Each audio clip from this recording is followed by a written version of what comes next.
Ngayong araw ay magluluto tayo ng adobong takway, taro string.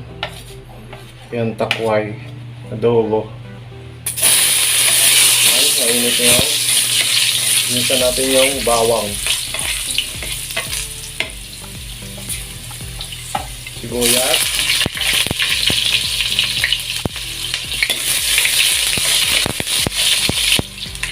ayan.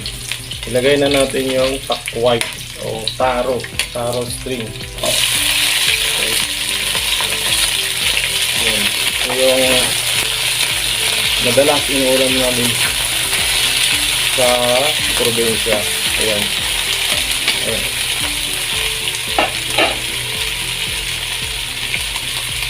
Lagyan natin ng light soy sauce.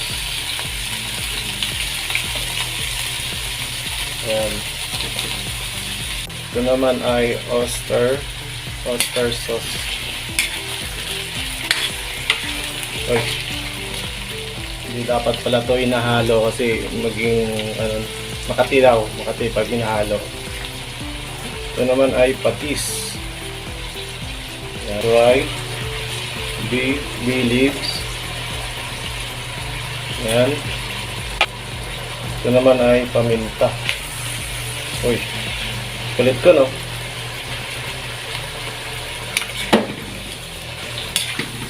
Ayan. Taga ako hindi nagluto nito, siguro mga 7 taon. Lagyan natin ng garlic powder. Ito ay garlic powder. Ayan, kulit ko. Dapat daw hindi ito inahalo kasi maging makati. Lagyan ko ng ginisa mix. Ayan. Takpan natin mga 2 minuto. Ayan, ito lang. 30 minutes. Ayan. Ito na siya. Nagdagan natin ng toyo. Ayan. Lagyan ko ng seasoning. So, hayaan natin ng isang minuto pa. So natin, ito na siya. Ayan. Lagyan natin ng suka. Ayan.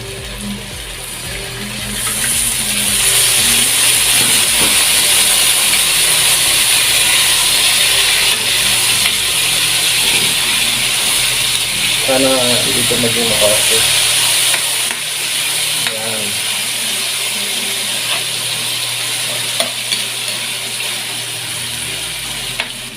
Tikman natin yung anong lasa.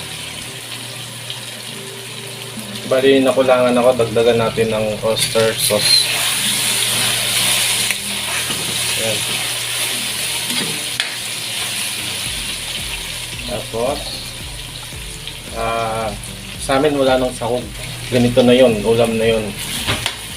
Sarap na kami nito. Pero dito ay lagyan natin ng century tuna.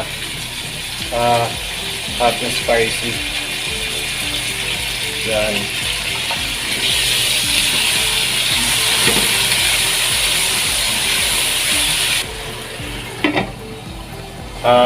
Isang minuto, okay na yan.